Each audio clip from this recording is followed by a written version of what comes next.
आज हम जानेंगे मल्टीमीटर के बारे में। ये हमारा मल्टीमीटर है। इसका जो मॉडल है वो MTQ888 है। इसका नाम मल्टीमीटर इसलिए पड़ा है क्योंकि इसके थ्रू हम बहुत सारी चीज़ों का पता लगा सकते हैं। सिर्फ एक चीज़ का अगर मेजरमेंट कर पाते तो ऑब्वियसली उसको सिंगल मीटर ही बोलते हैं, लेकिन ये बहुत चीज़ों का मेजरमेंट कर सकता है, इसलिए इसको मल्टीमीटर कहा जाता है। अभी आप देख सकते हैं कि यहाँ पे कुछ भी हमने कनेक्ट नहीं कर रखा, किसी भी चीज़ का मेजरमेंट नहीं ले रहे। तो यहाँ पर ये क्या दिखा रहा है, OL लिखा हुआ आ रहा है। OL का मतलब ओपन लूप।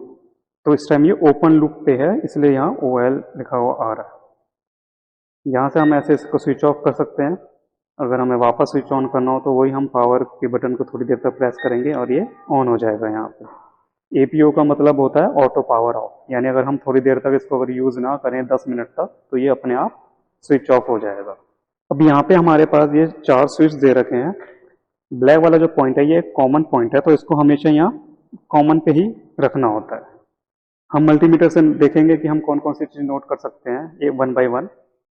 अब अगर हमें करंट मेजर करना हो और करंट की रेंज अगर मिली एम्पेयर में हो, तब हम ये जो रेड वाली नॉब है इसको यहाँ मिली एम्पेयर में रखेंगे। और अगर वो करंट की रेंज जो है वो 20 एम्पेयर तक पहुंच रही हो, तब हम इस रेड नॉब को यहाँ 20 एम्पेयर वाली नॉब पे लगाएंगे। इस तरह से हम यहाँ पे देखेंगे। और 20 एम्पेयर पे अगर हम यूज करते हैं 20 एम्पेयर तक का करंट, तो उस पे हमारे पास यहाँ पे एक ये गाइडलाइन दे रखी है कि 10 सेकंड तक ही हम मैक्सिमम यूज कर सकते हैं अगर हम 20 एम्पेयर का करंट यूज कर रहे हैं तो। यहाँ पे आप देख सकते हैं कि इस नॉब में लिखा हुआ टेम्परेचर के लिए भी ये नॉब यूज होगी, वोल्टेज के लिए भी ये रेजिस्टेंस का सिंबल बना हुआ है, ये फ्रीक्वेंसी का सिंबल बना हुआ है, तो इन सब के लिए हम ये वाली नॉब यूज करेंगे। तो ये अब हम यहाँ पे लगा देते हैं कि ऑब्वियसली हम इस टाइम कई अलग अलग चीज़ें यूज़ करने वाले हैं। आप देख सकते हैं यहाँ पे हमारे पास ये जो है बहुत सारे फिर वेरिएबल्स दे रखे हैं। अब इन वेरिएबल्स को हम ढंग से समझ लेते हैं। सबसे पहले हम क्या करेंगे, यहाँ पर ये जो है टेस्टिंग के लिए है। इस टाइम हमारा ये जो नॉब जो है इसको हम इस तरह से मूव करके देख सकते हैं धीरे धीरे। तो स्टार्टिंग जो हम करेंगे वो टेस्टिंग से करेंगे। ये जो टेस्टिंग वाली नॉब है यहाँ पे देखिए, यहाँ पे डायोड का भी सिंबल बना हुआ है और ये साउंड का भी सिंबल बना हुआ है। कोई भी वायर अगर कंटिन्यू है तो वो इस तरह से कंटिन्यूटी चेक करने के लिए ये साउंड यूज किया जाता है। जैसे मैं अब एक वायर दिखाता हूँ आपको।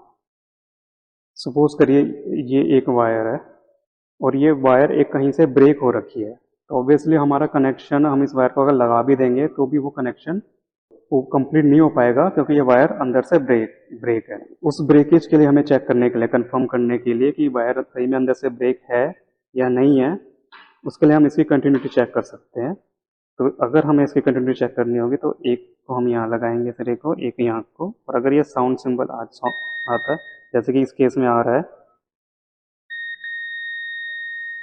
तो इसका मतलब ये है कि ये वायर जो है वो अंदर से ब्रेक नहीं हो रखी है, यानी ये वायर बिल्कुल ठीक है। तो किसी भी वायर की कंटिन्यूटी चेक करने के लिए हम ये साउंड वाले सिंबल पे स्नॉब को रख के उसे चेक कर सकते हैं। अगर ये वायर अंदर से टूटी होती तो ये साउंड की आवाज़ नहीं आती। अब जैसे हम इंडिया में जो अल्टरनेटिव करंट यूज़ करते हैं उसकी जो वोल्टेज होती है वो आपको पता ही है 240 वोल्ट के अराउंड होती है, तो वो हम यहाँ पे चेक कर सकते हैं। उसके लिए हम क्या करेंगे, इसकी ये जो नॉब है इसको AC वोल्टेज पे, ये जो साइन वेव आपको नज़र आ रही है, साइन वेव जो है वो AC के लिए यूज़ होती है, तो हम इसको AC वोल्टेज पे यहाँ पे लेके आएंगे। आप देख सकते हैं यहाँ पे दो अलग अलग तरह के सिंबल बने हुए हैं वोल्टेज के लिए। ये वाला वोल्टेज में सीधी लाइन है तो ये DC वोल्टेज है, और इस वाले V में ये साइन वेव है इसलिए ये AC वोल्टेज है। तो हमें क्या करना होगा, नॉब को AC वोल्टेज पे लेकर आना होगा। कौन सी रेंज पे, 750 वोल्ट पे, क्योंकि 200 वोल्ट से तो ज़्यादा ही होती है हमारे घर की AC वोल्टेज, तो इसके लिए हमें 200 से ऊपर वाली रेंज यानी 750 वोल्ट पे इस नॉब को रखना होगा। और यहाँ पे अब हम चेक करेंगे कि ये जो है AC वोल्टेज हमारे घर में कितनी आती है। तो उसके लिए हम ये एक रेड नॉब को तो यहाँ लगा देंगे और ब्लैक को यहाँ पे। और जब हम इस स्विच को ऑन करेंगे तो हम देखेंगे कि वोल्टेज कितनी आ रही है। ये आप देख सकते हैं 228 वोल्ट के अराउंड ये दिखा रहा है। जो हमारी घर पे जो वोल्टेज आती है उस वो 240 वोल्ट के अराउंड बताते हैं। तो ये जो है ये आरएमएस वैल्यू है। यहाँ पे यहाँ देख सकते हैं आप, लिखा हुआ है TRMS। TRMS यानी एसी वोल्टेज जो हमारी आ रही है रूट मीन स्क्वायर वोल्टेज, वो इस टाइम आ रही है 228 वोल्ट। तो अब अगर हमें ये वोल्टेज थोड़ी कम करनी हो तो उसके लिए हम क्या करते हैं, किसी भी टाइप का स्टेप डाउन ट्रांसफार्मर यूज करते हैं। स्टेप डाउन ट्रांसफार्मर जैसे ये हमारे पास रखा हुआ है, इसको हम कनेक्ट कर लेते हैं यहाँ एसी वोल्टेज से। और ये स्टेप डाउन ट्रांसफार्मर जो है यहाँ पे आपने दिखा रखा है कि ये 12 वोल्ट तक एसी वोल्टेज को डाउन कर देता है। तो उसमें भी हम ये करेंगे, रेड को रेड वाली नॉब में रख देंगे और यहाँ ब्लैक में ब्लैक को। तो अब हमारे पास जो एसी वोल्टेज आनी चाहिए वो 12 वोल्ट के अराउंड आनी चाहिए। ये आप देख सकते हैं 14 वोल्ट के अराउंड आ रही है। 14 वोल्ट ये दिखा रहा है मल्टीमीटर में रीडिंग। तो बेसिकली स्टेप डाउन ट्रांसफार्मर ने क्या करा है, जो एसी वोल्टेज है, जो 240 वोल्ट जो एसी वोल्टेज है उसको डाउन करके ये 14 वोल्ट पे ले आया है। तो अभी तो हमने ये दो कॉमन पॉइंट्स, ये दो पॉइंट चूज करे थे, सिर्फ 14 वोल्ट दिखा रहा है। अगर हम ये दो पॉइंट्स यूज करें तब भी ये 14 वोल्ट ही दिखाएगा। लेकिन अगर हम ये दोनों नॉब यूज कर लेते हैं, ये दोनों पॉइंट्स, तब ये वोल्टेज जो है यहाँ पे डबल दिखाएगा, कोई वो 14 14 28 हो जाएगा। तो इस नॉब को अगर हम यहाँ पे रखें तो आप देख सकते हैं ये 29 वोल्ट आ रहे हैं, 14 का ऑलमोस्ट डबल।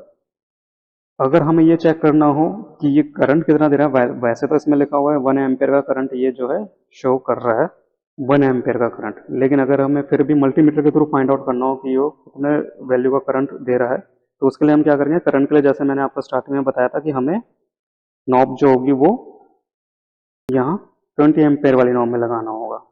और यहाँ पे हम एम्पेयर जो है एसी वाले एम्पेयर में नॉब को ले जाएंगे। एसी के लिए आप देख सकते हैं ये डीसी वोल्टेज है, ये एसी वोल्टेज अगेन, उसके बाद ये रहा एम्पेयर में। तो 20 एम्पेयर के रेंज में एसी करंट की जॉब जो है वो यहाँ पर आ जाएगी।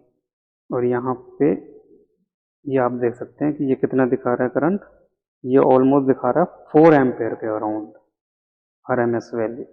तो ये जो स्टेप डाउन ट्रांसफार्मर है इसमें शो तो 12 वोल्टेज हो रही है, लेकिन मल्टीमीटर में जो एक्चुअल वैल्यू दिखा रहा है वो 14 वोल्टेज के दिखा रहा है। और इस ट्रांसफार्मर में लिखा हुआ है 1 एम्पेयर करंट, लेकिन एक्चुअली जो करंट शो पास कर रहा है वो कर रहा है 3.8 एम्पेयर का।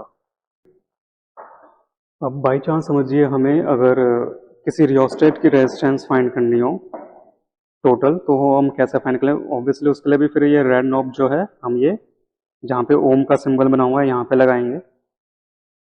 और यहाँ पे हम देखेंगे रेजिस्टेंस की रेंज कहाँ पर है। तो ये हमारा 250 ओम्स के अराउंड का दिखा रहा है, तो हम इसको 250 ओम जो है वो यहाँ 2 किलो ओम वाले रेजिस्टेंस वाले पॉइंट पे आ जाएंगे।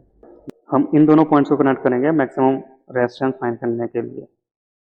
आप ये देख सकते हैं, ये देखिए 0.270 किलो ओम्स दिखा रहा है, यानी कि टोटल वैल्यू कितनी हो गई, 270 ओम्स हो गई इस रियोस्टेट की वैल्यू 270 ओम्स। यहाँ पे लिखा हुआ जो है वो 250 ओम्स लिखा हुआ है, लेकिन एक्चुअल वैल्यू जो इसकी आ रही है वो मल्टीमीटर में आ रही है 271 ओम्स।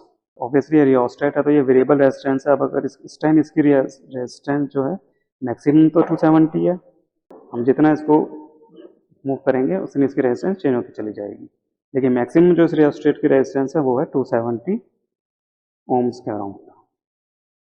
सिमिलरली हमें अगर किसी रेजिस्टेंस बॉक्स की रेजिस्टेंस देखनी हो, जैसे ये हमारे पास रेजिस्टेंस बॉक्स है, ऑब्वियसली वैसे तो इनमें नंबर्स लिखे रहते हैं, लेकिन अगर बाई चांस में नंबर ना लिखे हो तो हमें ये चेक करना हो कि कितनी रेजिस्टेंस है, तो वो हम कैसे फाइंड करेंगे। जैसे ये मैंने अभी 100 ओम्स का निकाल दी रेजिस्टेंस, तो यहाँ पे मैं इस पर चेक करके देखूंगा तो इसकी रेंज 100 में ये हमको यहाँ रखना चाहिए, और 100 में ये आ गई इसकी वैल्यू। ये देखिए 100 मैंने ओम्स जो वहाँ से हटाई है, उसकी रेजिस्टेंस जो मल्टीमीटर में कितनी शो हो रही है, 104 ओम्स के अराउंड, 104 ओम्स के अराउंड शो हो रही है। तो मैंने यहाँ से 100 ओम्स रेजिस्टेंस निकाल दी है। 100 ना निकाल के अगर मैं खाली ये 20 निकालता हूँ, 20 ओम्स, तो 20 ओम्स में कितनी रेजिस्टेंस शो कर रहा है, ये 22 ओम्स के अराउंड। तो यहाँ से मैंने सिर्फ 20 ओम्स की रेजिस्टेंस निकाल रखी है। तो इस तरह से हम मल्टीमीटर से रियोस्टेट बॉक्स रियोस्टेट के अलावा रेजिस्टेंस बॉक्स की भी रेजिस्टेंस चेक कर सकते हैं अगर उसमें नंबर्स बाई चांस ना लिखे हों तो।